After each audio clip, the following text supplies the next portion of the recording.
Hello everyone, আজকে যে ভিডিওটা নিয়ে এসেছি তা হলো গত সোমবারের মানে 10শে ফেব্রুয়ারি। সেদিন ছিল আমার দিদি মানে ঠাকুমা শাশুড়ির প্রথম মৃত্যুবার্ষিকী।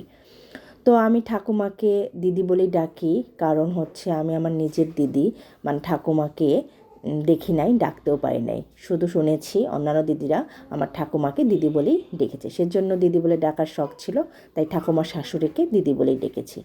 তো এখন আসি, মৃত্যুবার্ষিকীটা করা হলো ভোগ দিয়ে। তো হচ্ছে এক বৈষ্ণব হচ্ছে গোবিন্দের ভোগ দিলেন, আর বাবুর্চিরা হচ্ছে ভক্তবৃন্দদের জন্য রান্না করেছে।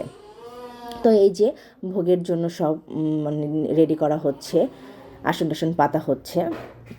এইদিকে বাবুর্চিদের রান্নাও সব শেষ হয়ে গেছে প্রায়। তো এখন ভোগ নিবেদন হয়ে গেলেই ভোগ আরতি হবে। ভোগ আরতি শুরু হয়ে গেছে। ভোগ আরতি হওয়ার পরেই হলো ভক্তবৃন্দদের খেতে দেওয়া হবে। ভোগ দেওয়া কমপ্লিট হয়েছে, এখনও খেতে দেওয়া হয়েছে।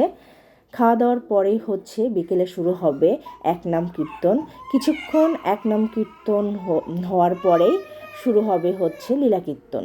তো লীলা কীর্তন শুরু হতে কিছুক্ষণ দেরি হচ্ছিল বিধায় আমার ননদ কয়েকটা গান গাচ্ছিল। তো গান গাওয়ার পরেই লীলা কীর্তন শুরু হলো। লীলা কীর্তন বেশ অনেকক্ষণ হয়েছে। তো লীলা কীর্তন শেষ হওয়ার পরেই হলো মানে প্রসাদের ব্যবস্থা ছিল, খিচুড়ি প্রসাদ ভক্তবৃন্দদের জন্য। তো লীলা কীর্তনের সময় আমার ভাস্তি ভাগ্নিরা নৃত্য পরিবেশন করেছে।